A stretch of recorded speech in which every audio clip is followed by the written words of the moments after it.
Hi, I'm Wayne Rogers, Nesbitt Church of Christ, Nesbitt, Mississippi. Join us tonight on GBNLive as we discuss social drinking and alcohol. What does the Bible say? That's the question that we will answer tonight. Mike Hickson will host us as usual. Matthew Jones will join us and we'll have a discussion. We'll be right back in a few moments. Live from the Gospel Broadcasting Network located just outside of Memphis, Tennessee. Be a part of today's episode by calling in or interacting with us through Facebook. Now from Olive Branch, Mississippi, it's GBN Live. Good evening and welcome again to GBN Live. We're talking tonight about drinking alcohol, a subject that obviously needs a lot of discussion. We have with us tonight Wayne Rogers, who preaches for the Nesbitt congregation, and also Matt Jones, who is working with the church at Forest Hill. Gentlemen, good to be with you tonight. Thank you for having us. Appreciate you guys being here tonight, and this is a subject that we need to tackle. And there are a lot of folks that would shy away from a subject like this, but in our day and time when a lot of folks consume alcohol, even in the church, we need to see what the Bible has to say. And I love the passage in Romans chapter 4, verse 3, when Paul asks the question, what does the Scripture say? So when we talk about this subject, really we want to ask the question, what does the Bible have to say? And so as we begin tonight, and as we focus in on this particular program, I do want to invite you to call us at 888-805-3390. Feel free to email us at gbnlive@gbntv.org. You can watch us live on Facebook. We'd love to have you as a part of our program. It might be that you have questions, comments, criticisms. We'd love to take those tonight as we study this subject. I guess maybe as we begin this program, let's just ask this question, put this on the table. Is it sinful to consume alcohol? Well, certainly there's a couple of parts to that question when you start there, but when we want to know what the Bible says about it, I think we need to look at both, certainly the Old Testament and New Testament. We find those principles in the Old. We find some passages in the New Testament that give us some direction as to whether or not it's sinful. But certainly the bulk of evidence that we see, yes, absolutely, it is sinful. Okay. You know, Wayne, I know that there are a lot of folks that when they talk about social drinking, consumption of alcohol, they'll say, well, the Bible doesn't say, thou shalt not. So in light of that statement, aren't there some biblical principles and statements that are found that give insight into what we as Christians ought to do with regard to the consumption of alcohol? I think so. Proverbs 20, verse 1, if you just go to what did the wise man say? He said, wine is a mocker, strong drink raging, and whosoever is deceived thereby is unwise. I heard somebody say one time, if you want to see a foolish man, then just look at someone who consumes alcohol. Very wise. Matt, as we think about this question, we were talking before going on the air tonight that it seems to me that in some ways this is a question that underneath it all, particularly those who are advocating its usage, has to do with a heart problem, don't you think? Definitely, you know, and it does have to do with the heart problem because ultimately on this subject, if you're bound and determined to believe that you can drink alcohol and that'll be okay with God, then you're going to find a way. You're going to dig into some Bible verse and you're going to find a way to convince yourself that some Bible verse you found over here, maybe you Googled it and some guy on the internet said it was okay. You will believe that if you're just bound and determined that I'm going to believe this. But Paul told us in the book of Ephesians that we could read his words and understand them. That's a biblical concept. I can read the Bible and I can understand it. However, Peter also told us that some twist the Scriptures to their destruction. If I want to twist the Scriptures, I can do that. That's right. But if I just open up God's Word and read it, and what it says over and over and over and over and over again about alcohol, these little verses that I might dig down into and say, well, I think this one says I can, it begins to sound foolish. Absolutely, absolutely. Got Jason Bayless on the line tonight. And Jason, as many of you know, some of you who are watching the program lost a child to a drunken driver several years ago. And so, Jason, good to have you on the program. Hey, glad to be here. I appreciate so much all that you've done to try to stem the tide of those who drink while intoxicated. I was just telling these guys before going on the air that last winter, driving down Goodman Road in South Haven, I was hit by a drunken driver one Friday night. And unbelievably, she fled. She tried to run and ended up having a wreck. Could have killed herself, could have killed someone else. But a lot of folks running up and down the highway without regard for their own personal safety and the safety of others, and sadly, sometimes tragically take the lives of innocent people. Yes, sir. It is tragic. According to statistics that I found on DoSomething.org and the Department of Transportation website, every 51 minutes, someone is killed at the hands of somebody who is drinking and driving. Wow. In 2016, 10,497 individuals never made it home at the hands of someone who was intoxicated. And the most preventable crime in America. I can't tell you how to put an end to murders or rapes or any other things, but I can tell you how to put an end to drunk driving and never get behind the wheel. And as a Christian, we should never touch alcohol in the first place. Well, absolutely. I'm just curious, Jason. I know that you lost your son over 10 years ago, and it was a tragic accident. And you think about the statistics bearing out the dangers of drinking and driving, and then you add to that the medical problems that result from people using alcohol. I guess the question is, why do people continue to use something that has been, I think, so well publicized? It is destructive from every angle. I think it stems from, first off, selfishness. I mean, when you engage in something that you know is bad for you, it's because of that desire that they have within, that temptation to satisfy that hunger, to end that what they're craving, to be enticed by those things. But it's also a problem because so many people don't know God's word. They don't know what the Bible says concerning alcohol, and that's our responsibility to educate them on that. And I try to go and take it a step further by volunteering at schools and getting the word out to young people and old people alike, but especially our young ones, about the destructive nature of alcohol. That's right. I tell them, alcohol is like God. It's not a respecter of persons. It doesn't care who it rips apart, whose lives, it ruins. And it's a truly sad thing that you don't see that side of alcohol when they advertise it. Well, absolutely. I know, Jason, that you guys lost your only son 13 years ago, this December the 1st. I can't imagine the trauma, the heartache that resulted from that tragic accident. But the person involved in that accident, the guilty party, what kind of sentence was handed down by our judicial system? He received 25 years for a DUI death and 5 years for leaving the scene of the crime. And they ran concurrent, so he served 25, or was sentenced to 25 years total. But like so many other cases in our country today, he was released after about 9.5 years in prison. And, it's tragic. I pray. I don't hate the individual. People may think, oh, you're crazy. This man took your only son. Hate's not going to accomplish anything. That's I right. pray for him. I would love to sit down and have a Bible study with this person and be able to talk to him and convert him and let him know, you don't want to have innocent blood on your hands standing before the Lord. Well, that's and right.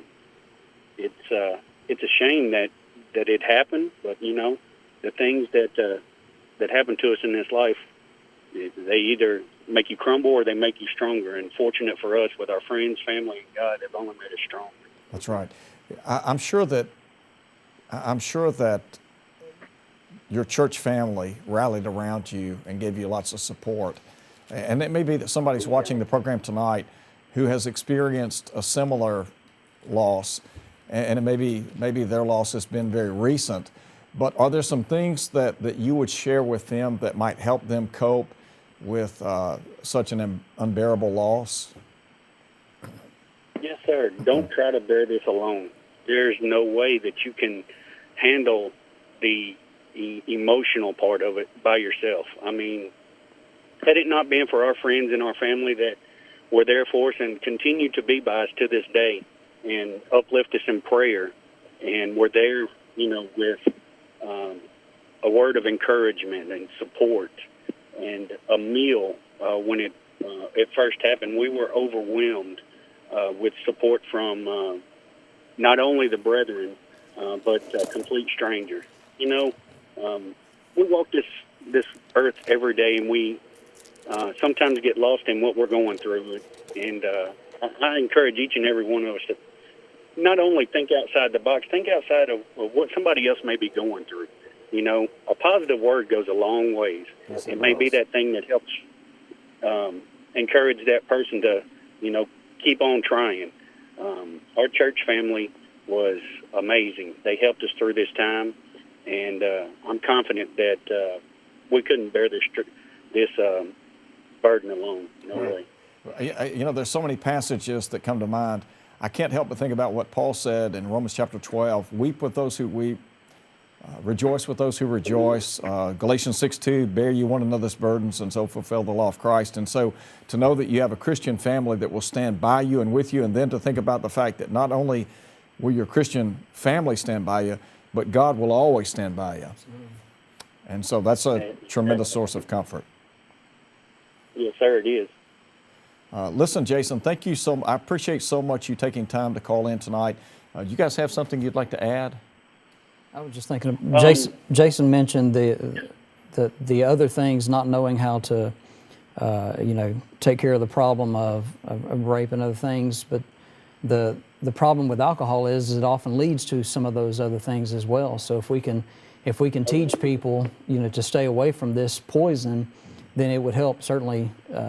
The effect that it would have on our society would certainly be better. Yeah, you know, Wayne, you just triggered a thought, and that is what we're talking about tonight is preventable.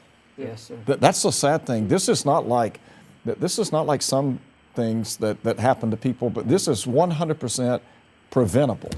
Yeah, there's an old book in my library called The Wrecking of the 18th Amendment, and the author of that book put in there the statistics prior to Prohibition of several different crimes, and among them were domestic abuse, rape, larceny, all these crimes before Prohibition, and then in the few years after Prohibition.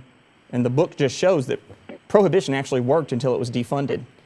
But lobbying interests caused it to be defunded, which is why we have, you know, the speakeasies and all that got out of hand. But there's no doubt about it, removing alcohol caused people in society to behave in a better way. Oh, absolutely. I have no doubt. Have no doubt. Well, the Proverbs writer says, you know, it's associated with violence, Proverbs 4:17. So there's a direct connection to those violent acts. Exactly right. Exactly right. Mm-hmm. I think about Proverbs 20 and verse number 1. Wine is a mocker, strong drink is raging. Whosoever deceived thereby is not wise. And I think about how, as Christians, you know, we're to fulfill the law, but we're Colossians 3 and verse number 17, everything that we do in word or deed, we're supposed to do to God's glory. That's right. That's right. You can't be a Christian and partake of those things and act like we're bringing glory to God and have fellowship with Him if we're partaking those things. That's right. Not just alcohol, any sinful activity. We're separated from God at that point. That's right. That's right. Jason, I guess the silver lining is you know where your son is, and the beauty of it is one day you can be with him. As David said about his son. And so that's you know, one thing that I'm sorry. No, go ahead. Go ahead.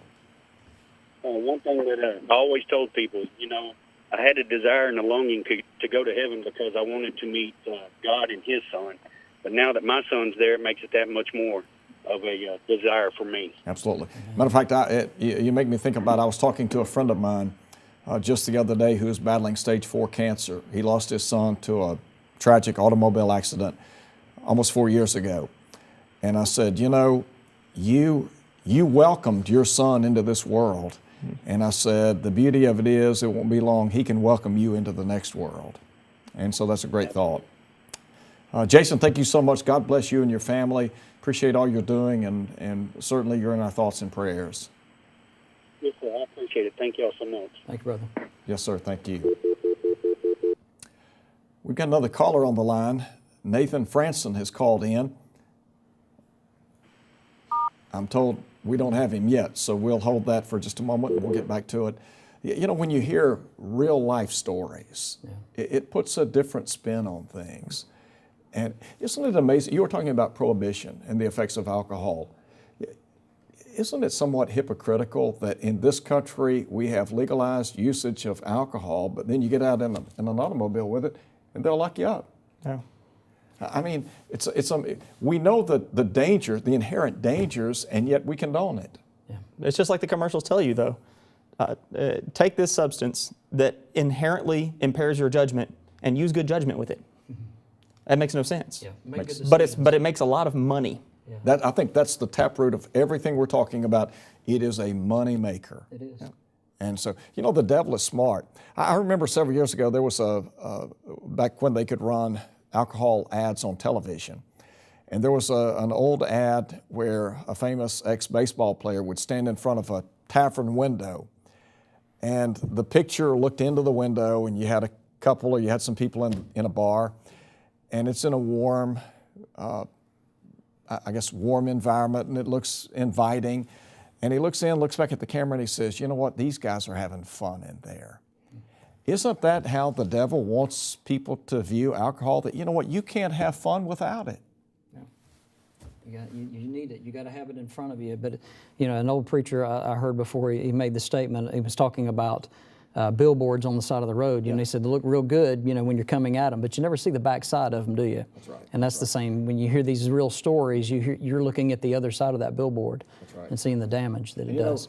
Know, in the ads today, they talk about drinking responsibly. Yep. And yet, as you said a moment ago, how can you drink responsibly? You're consuming a beverage that impairs your judgment.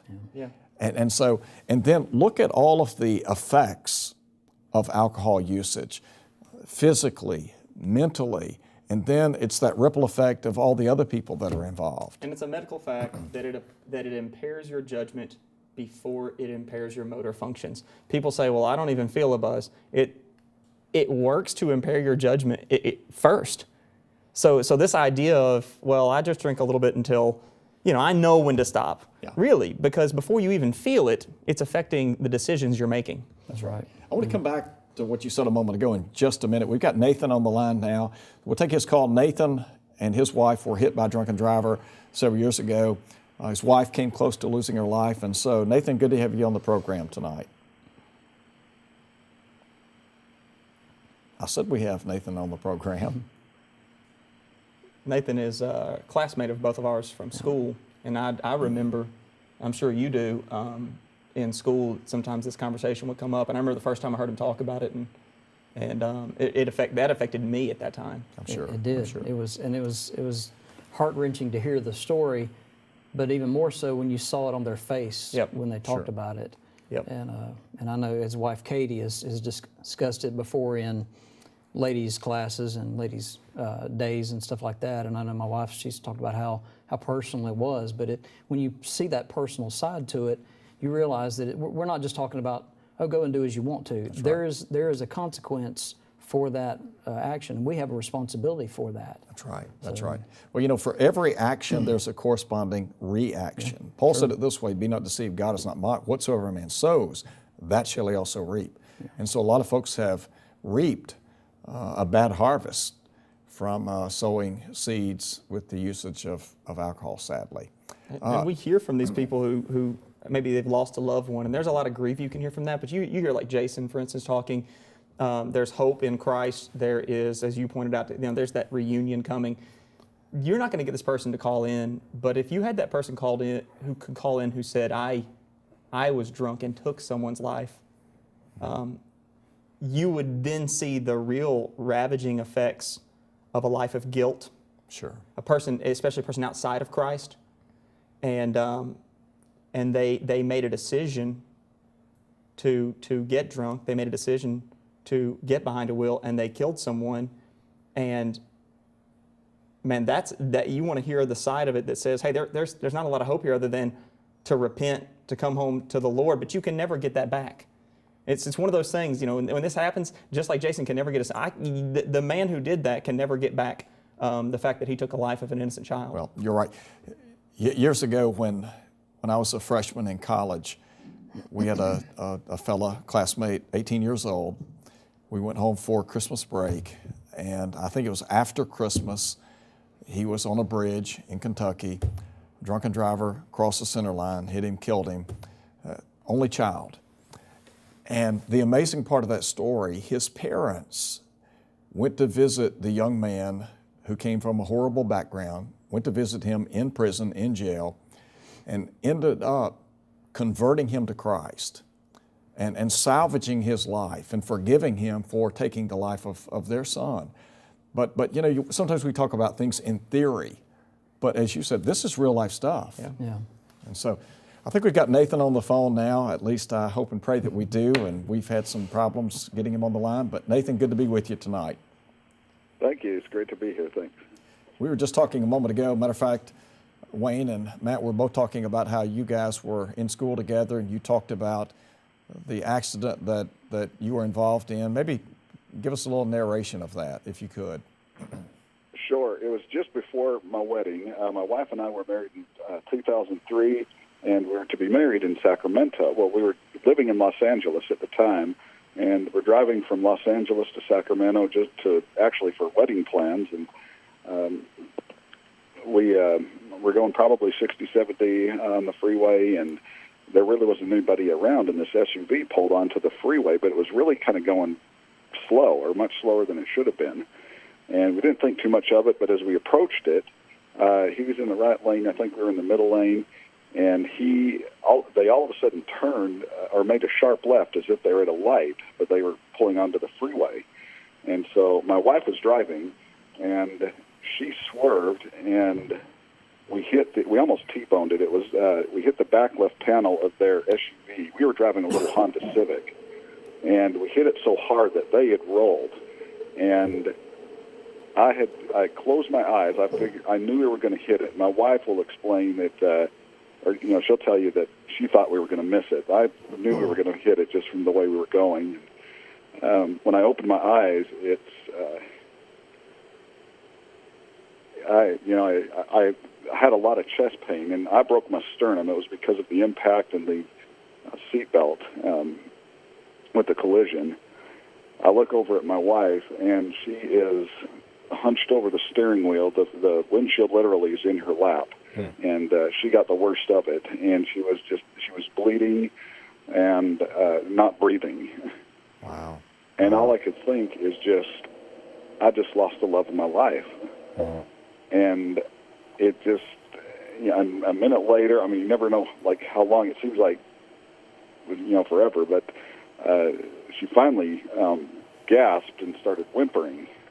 And I just thought, thank God that she's okay. And but anyway, they got me out of the car. She had to have the jaws of life to get her out, and she had to end up having emergency plastic surgery on her face that night because it tore it up so bad. But anyway, that was kind of the gist of what had happened. But the person who had been drinking actually was drinking from the night before. They still had alcohol in their system, and there was 3 of them in the car, and I walked away from it. They were so relaxed behind that wheel that they just got up and walked away even after they rolled. And so we got kind of I got all the internal injuries, and my wife ended up getting all the external injuries. I would imagine that there was quite a lengthy recovery period, wasn't there? There was. For a long time she had to take a lot of meds, and I did too, and in the hospital for several days. And it was, and I think that was the hardest part, is just seeing her like that. And you go through so many mixed emotions.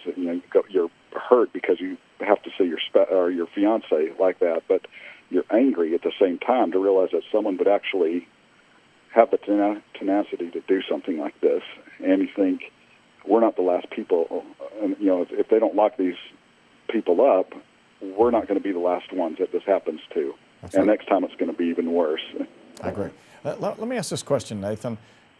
The drunken driver in that particular situation, what kind of prison sentence did he receive? We actually did not find that out. I was trying to find the accident report, and from what I understand, they do keep a lot of that stuff from the victim for different reasons. But it was so it was so hard on me because I really wanted to find out who they were. And, of course, I was angry at the time, and it's probably a good thing that I didn't at that point, because I was just thinking so irrationally. But I did, I heard that they were, none of them were even had a driver's license. They were illegal in the country, is all we found out. And so we really didn't find out, what the police had done after that point. If anything, I think we need tougher laws on the books. I don't think we're tough enough. Because, in Romans chapter 13, the civil government is intended to protect those who are innocent. And I think too many times people get slaps on the wrist. And so as a result of that, because evil is unpunished or wrongdoing goes unpunished, then there's no deterrent, sadly. I agree. It's you hear of so many stories and so many accounts of just deaths and just people that their families are literally destroyed because of one person thinking that they have enough strength and enough mental ability to get behind that car or behind the wheel and drive the vehicle, and they don't. Nathan, don't you think that in the minds of people who are driving while drunk, that in their mind, it'll never happen to me? We always think we're the exception to the rule. Oh, yes, without a doubt. It's I've talked to people who have on both sides of it, and it's and as you probably have, but it's just interesting that every one of them think, this, I'm going to get home okay, or I'm going to get to wherever I need to go, and nothing's going to happen, and of course that's not the case. So. Sure. Listen, Nathan, thank you so much for taking time to call in tonight and sharing certainly a very bad experience in the lives of you and your wife. And our thoughts and prayers are with you, and hopefully and prayerfully from what you have experienced, others will learn. I appreciate that, Mike, and thank you so much for bringing attention to this subject. Hey, thank you so much. Appreciate that very much. Guys, we're going to have to take a break. It's about 7:20. We're going to take a quick break. Be right back. Hope you'll stay with us. Hi, my name is Rob Whitaker. Would you like to conduct a personal Bible study, but you just don't know how to do it? We put together a 2-set series, a DVD series on personal evangelism. In the first DVD, we're going to teach you the principles of how to be a successful soul winner. We're going to look at 5 lessons. In these lessons, you're going to learn the tools that you need to help bring a soul to Christ. Now, the second DVD is going to actually demonstrate what a Bible study looks like. We're going to sit around a table. We're going to have 2 prospects, and we're going to take them through a Bible study method called Back to the Bible. We're going to demonstrate how to use all 3 lessons. We're going to use charts and various illustrations to get through some of the more difficult spots in a study. We're going to demonstrate how to take someone from the Bible to the baptistry. If you're interested in this material, if you'll email me at rnhj.whitaker@gmail.com or call me at 931-224-8794. The Gospel Broadcasting Network is proud to bring you GBN Live. To have your questions answered on the program, please call us at 888-805-3390. That's 888-805-3390. Please try to keep your questions relevant to tonight's topic. If you have a different topic that you would like to have discussed on GBN Live, please email your request to gbnlive@gbntv.org, and we will do our best to accommodate your request.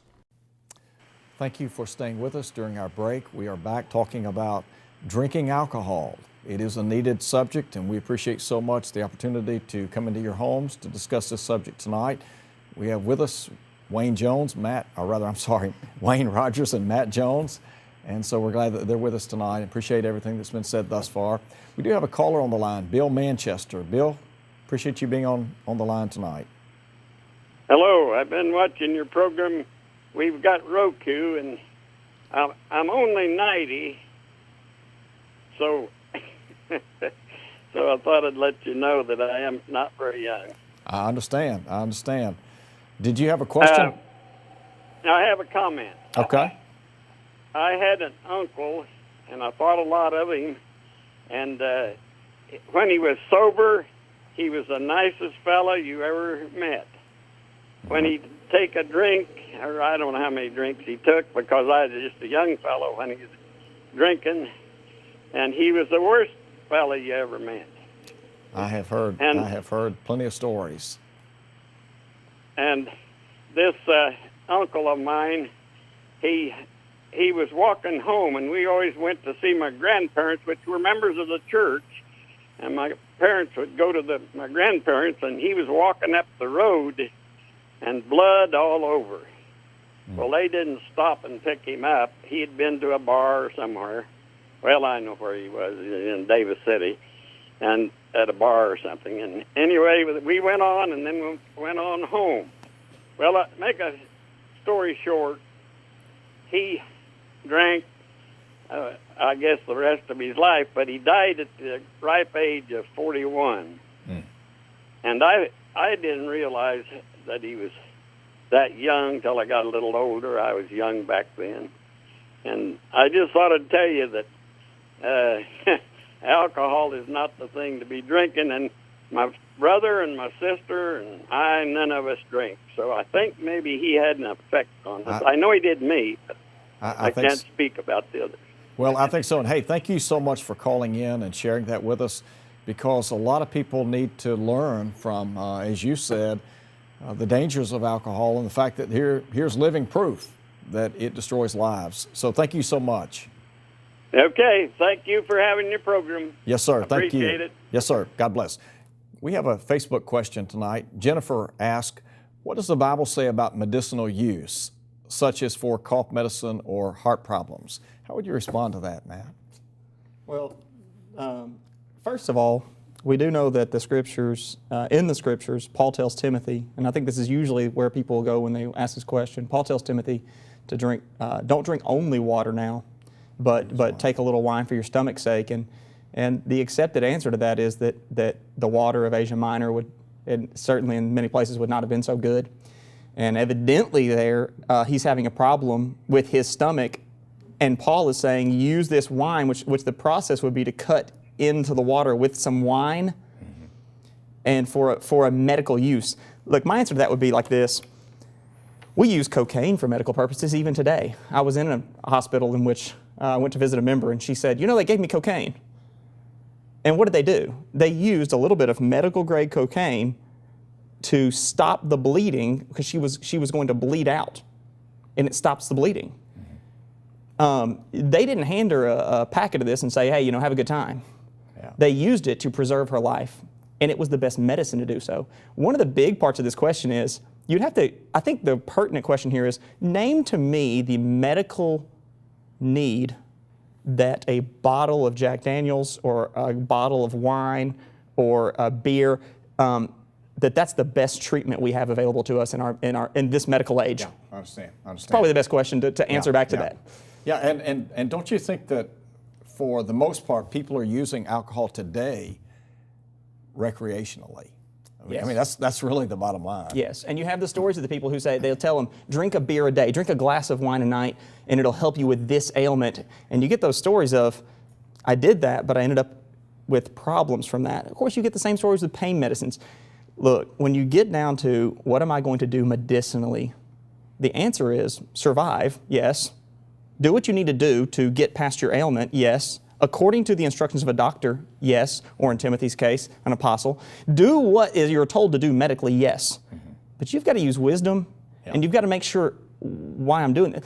And again, when we get down to questions like this, it doesn't mean the question's not important, but we're dealing with a very, very, very tiny, tiny, tiny percent of who is using alcohol and why. If the alcohol companies made their money off the medicinal use of alcohol, there wouldn't be a one of them in business. That's right. That's right. Yeah, I've got a quote from the Mayo Clinic, in fact. This is from March 9, 2007. It says the American Heart Association does not recommend that you start drinking alcohol just to prevent heart disease. Alcohol can be addictive. Too much increases your risk of high blood pressure, high triglycerides, liver damage, obesity, certain problems, obviously. But in addition, even small amounts of alcohol can cause cardiomyopathy, a weakened heart muscle and heart failure in some people. And then there's another cardiologist from Mayo that makes this statement. She goes, the evidence that drinking red wine may reduce your risk of heart disease, she goes, actually, the benefit is found in a substance that's in the grape, in the skin and the seeds of grapes, especially in the dark grapes, the purple grapes, the red grapes. But it's also found in grape juice. And that was her comment, was that you can, recent studies, she says, have suggested that in that same, the red and purple grape juices, non-alcoholic, may provide the very same heart-healthy benefits that red wine does, yet no alcohol. And it doesn't, obviously you're not using the poison, putting that poison in your body, which is actually likely killing you. Yeah, you're right. Great quotation.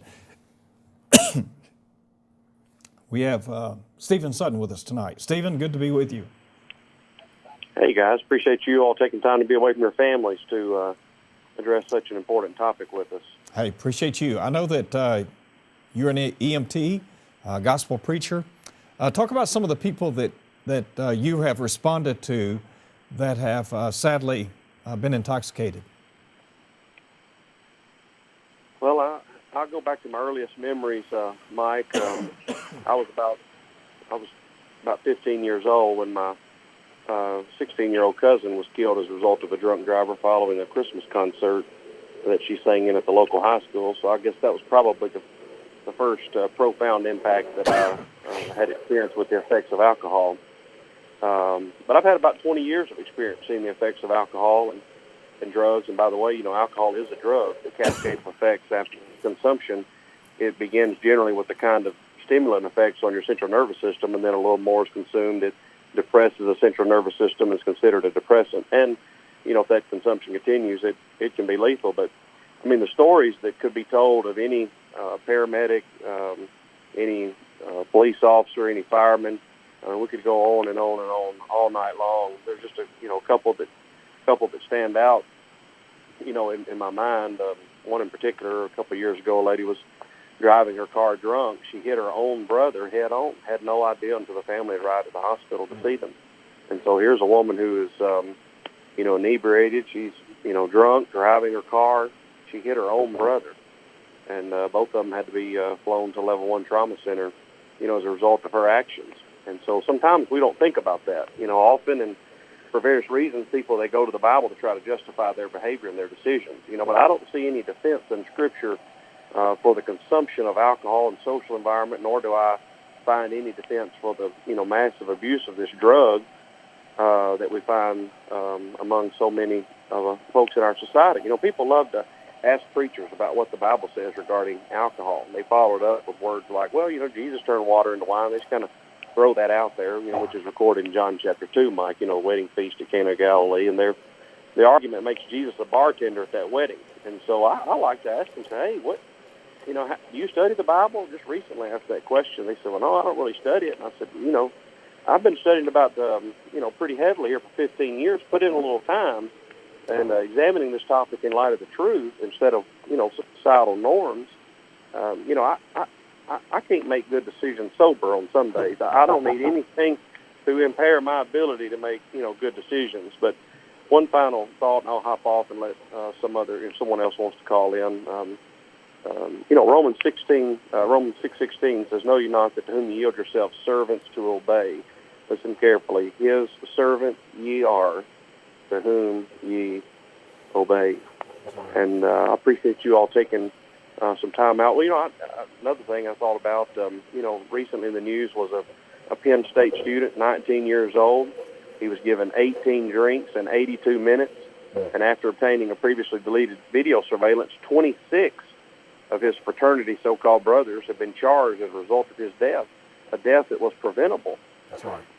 Death that was preventable. And at the end of the day, you have parents like, Jason called in earlier, the numerous people that have been killed throughout my career as a result of alcohol. At the end of the day, their child, their brother, their sister, their husband, wife, their father, their mother, is gone as a result of bad decisions. That's right. Preventable decisions. They can still be here today. Yeah, let me ask you this question, Stephen, just very quickly since we got you on the line. In terms of the number of cases that you've responded to, is there a Is there a median age that is there something that stands out in terms of the people that you have responded to in which alcohol has been involved in the accident? Not really in my mind, Mike. I go to schools and speak, and just about my career as a flight paramedic and other things to speak to various classes. But recently, I was at a high school, and I asked 4 of the different classes. I taught as a guest speaker in 4 different classes, and I asked them if they had consumed alcohol themselves and got behind the wheel of a car, or they had seen someone with their own eyes consume alcohol and then get in that car, or they rode with them after having watched them consume alcohol. And almost, I'm going to say around 75% of the students in each class had either consumed alcohol and got behind the wheel of a car, or their friends or someone they knew, they saw them consume alcohol, no hearsay, they saw them consume it, and then they got in the vehicle with them and rode with them. And that's high school. And so, we definitely need to be having these conversations with our children on, what's going on, what kind of decisions they're making. I have an idea that of those 75%, there's a lot of parents out there that have no idea that their children are A, drinking and driving, B, riding with someone who is. And so I don't know that it affects a certain age group or a certain socioeconomical group, but it's just it's a widespread problem. Alcoholism doesn't discriminate, in other words. I think you're exactly right. Stephen, thank you so much for calling in. We're going to have to take a break. I appreciate you and all the great work that you do, and God bless. I appreciate you guys. Thanks for having me on. Yes, Thanks, sir. brother. Thank you. We're going to take a quick break. Be right back here in just a few minutes. Thank you. In the beginning, God created the heavens and the earth. The earth was without form and void, and darkness was on the face of the deep. And the Spirit of God was hovering over the face of the waters. Then God said, "Let there be light," and there was light. And God saw the light, that it was good, and God divided the light from the darkness. Then God said, "Let the waters under the heavens be gathered together into one place, and let the dry land appear." And it was so. And God called the dry land earth, and the gathering together of the waters he called seas. And God saw that it was good.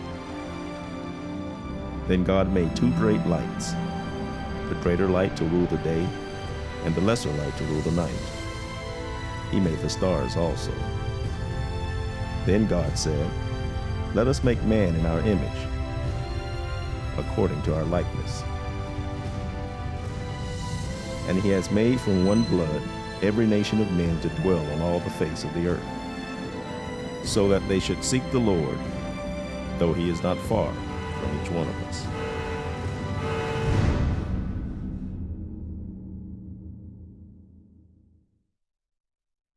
GBN Live is brought to you by Churches of Christ. If you have any thoughts or concerns about tonight's content, please write to us at 8900 Germantown Road, Olive Branch, Mississippi, 38654. Our email address is gbnlive@gbntv.org. Feel free also to call us at 888-805-3390. To view past episodes of GBN Live, visit our YouTube channel at youtube.com/user/GBN-TV. Just search for Gospel Broadcasting Network, and don't forget to click subscribe for updates on new episodes and to see when GBN goes live. GBN is also available on Roku, Apple TV, iPhone, iPad, Android, and Kindle Fire devices. To find out more, visit gbntv.org. We are back, and we're glad to be with you tonight as we discuss drinking alcohol. We have a question that has come in from Lori on Facebook. What would you say to members of the church who drink socially about their influence on their children? I think that's a great question. truly is. How would you respond to that, Wayne? You know, the thing that we have to remember, certainly as parents, our children are seeing everything that we're doing. They know what's going on in that house. It doesn't take them long to figure out. And their behavior is, they're going to learn that behavior they're seeing in their parents, and they're going to mimic those very same things. And it's unfortunate, you know, and in seeing even that kind of behavior, even growing up myself, you know, I just assumed it was okay because, you know, your parents are doing that. And that's what we talk about, learned behavior, and the influence that those parents have, and the influence that they have not only on their children, but on others that are around. And certainly that can affect other children, other families as well. And so it's far-reaching in that. And we have to be reminded, Jesus himself taught about we're a city set on a hill, we're the light of the world, we're the salt of the earth, and that influence is truly important. And I think a definite important argument when it comes to whether or not we should be partaking of any of these things that have such evil attached to it. You know, in 1 Peter chapter 3, Peter talks about a Christian woman married to an unbeliever. And he talks about the importance of a visible sermon, living a Christian life before your unbelieving mate. And again, the power of influence. Yes, and as you said a moment ago, children typically, if they see their parents doing something, then their thinking is, you know what, this is acceptable. Yeah. And I've got a follow-up question for Wayne. Is that allowed? Am I allowed to? I want to follow up Lori's question with another thing for you. Sure. Because as you said that made me think, the next question is here. I don't drink. My wife and I don't drink in front of our children. No. But then we take them to a grandparent's house, an aunt and uncle's house. And they drink. There's going to be drinking there. You come from I come from a family that I was converted to the Lord's Church. My family members, extended family members, they drink, all of them. So then that question comes up, and I've heard people ask that. I know how I've dealt with it, but I'm wondering, just from your perspective, what would you say to somebody, say in my situation, when I've got this young child and we're about to go to grandma's house and they drink there? Well, and certainly age comes into play when you're talking about child's age, but they're going to see those things at an early age, and they're likely going to have questions. Well, it's going to be real soon that they figure out, well, they do that, you don't. Mom and Daddy, why don't you do that? So they may have those questions whether they ask them or not. I think it's very right to have those conversations. We have family members. I have family members, not members of the Lord's church, and we have friends that are not, and there are things that they may do, and we were always concerned with, okay, well, what will our children see when we go, in this particular situation? We would have conversation with them, as pertaining to, what they might see. Say, okay, well, I don't want to plant something in their mind that they don't need to even be aware of yet, and that may be true. So you just have to use the best judgment you can when it comes to that. But if you know that that's when I walk in this door, this is what I see 100% of the time, then we probably need to have that conversation. We need to be teaching them, and that conversation can especially be had after you're leaving. I've taken young people on trips before to places, and things didn't. A youth trip or something like that, and the situation came up. Hey, that's the best sermon we can ever see. This just happened. Let's talk about this and why this is not appropriate behavior, and let's see what the Bible has to say about that. And I think it's about training our children always. And so in every situation, we continue to teach them. Yeah, I think that there are teachable situations, and I think that as a parent, we need to be proactive, preemptive, rather than reactive. Sure. And so, as you said, engaging them in the conversation, bringing it up, and being proactive. And I think at a later age, they appreciate that even more so that you had those conversations, because the things that I'm hearing from parents now or from teenagers now is, we didn't talk about that, or young adults, we didn't talk about that in my home. That's right. And so now they have those questions. And what about in the church? I think the one thing is, in some congregations, you might go years and never hear anything from the pulpit or from the Bible class about. And so, those of us who preach and those of us who teach, we've got to make sure that we're putting the information out there when they're young. That's right. Because, man, if you don't teach it, all you got to do is not teach it, and they won't know. That's right. That's right. We have another question that has come in via Facebook. Danny asked, could you please explain Deuteronomy chapter 14, verses 22 through 27? Matt, how would you respond to this context?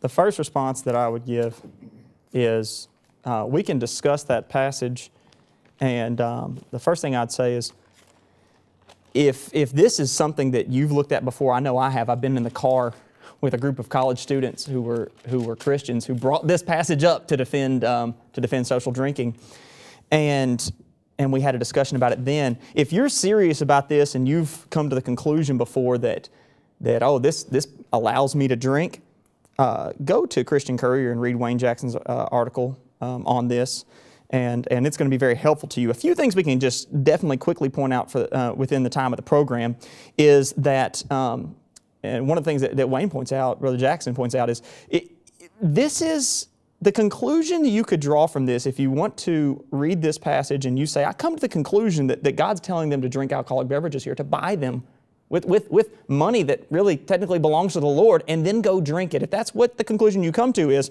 then you're not arguing to have a glass of wine at home, and you're not finding permission to go to a social event and have a beer. The context of the passage is at an assembly for a feast day. This is worship. This is coming and bringing your tithes before the Lord.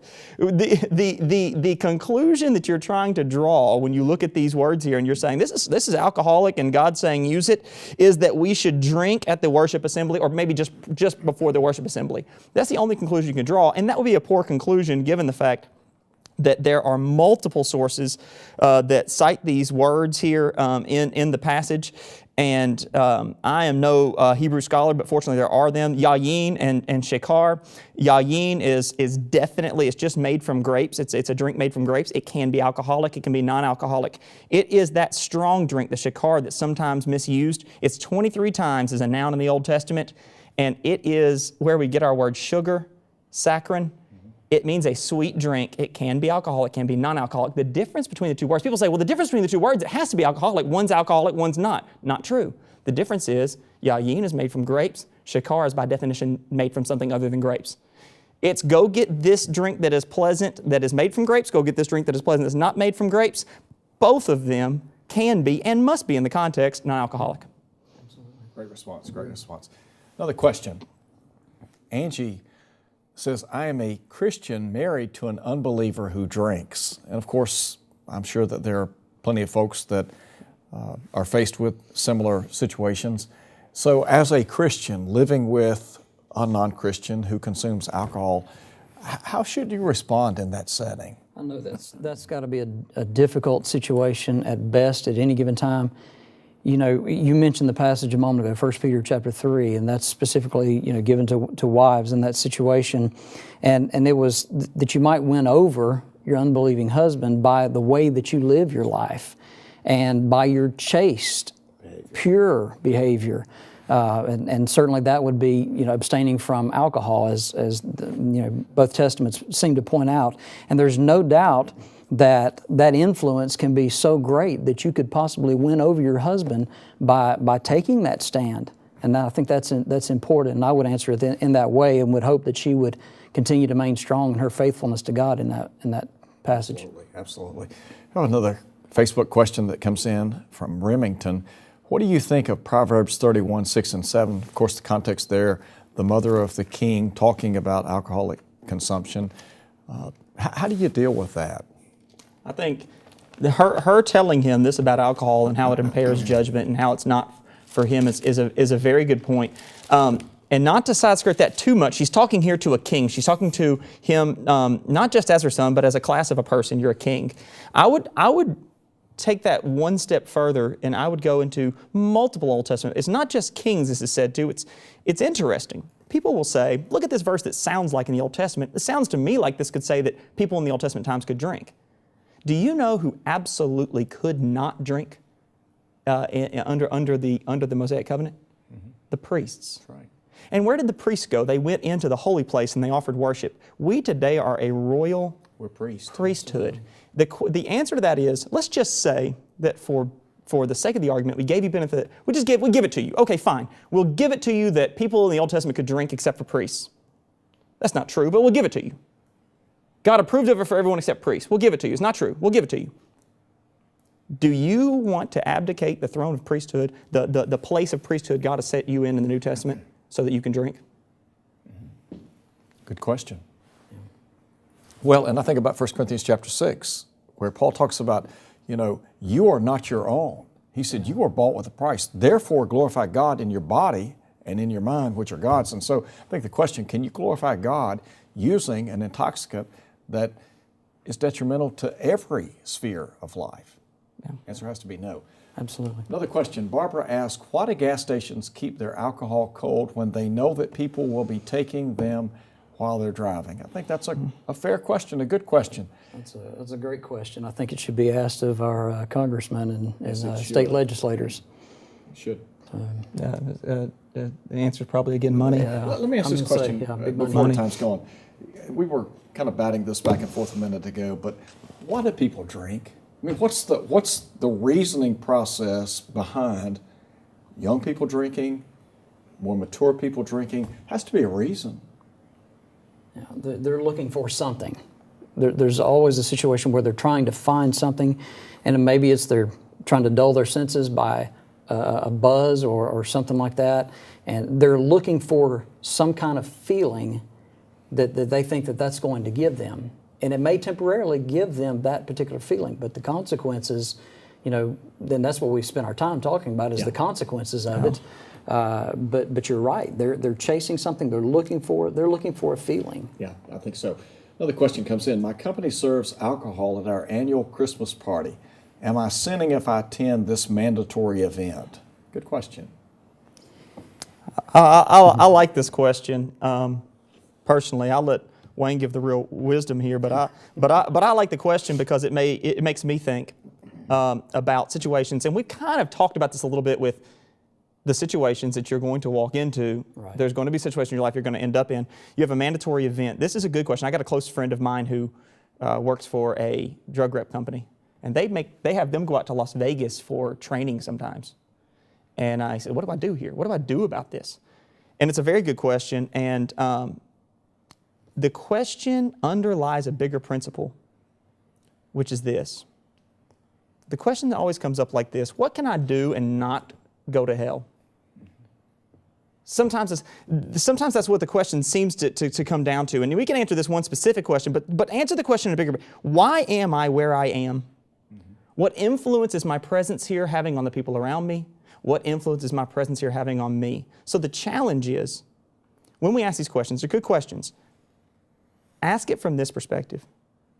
Would Jesus weep if he were in this room with me? And what am I doing about it and the people that are in the room with me? Great question, great question. Guys, our time is gone. We've got about 40 seconds left. And I know that we talked a lot about the emotional side of this, and we talked about some of the cause and effect. There were a number of passages we never got to, not by design necessarily. And really and truly, I'm sure we could follow this program up with another program because there's just so much material. But I do appreciate you guys taking your time. I appreciate your biblical knowledge, your wisdom, and I can't tell you how much we appreciate you being on the program tonight. Thank you for having us. Thank you. As always. Next week, we're going to be looking at GBN Anniversary Special on Thursday night in lieu of our regularly scheduled GBN Live. Hope to see you back here in 2 weeks. Until then, God bless.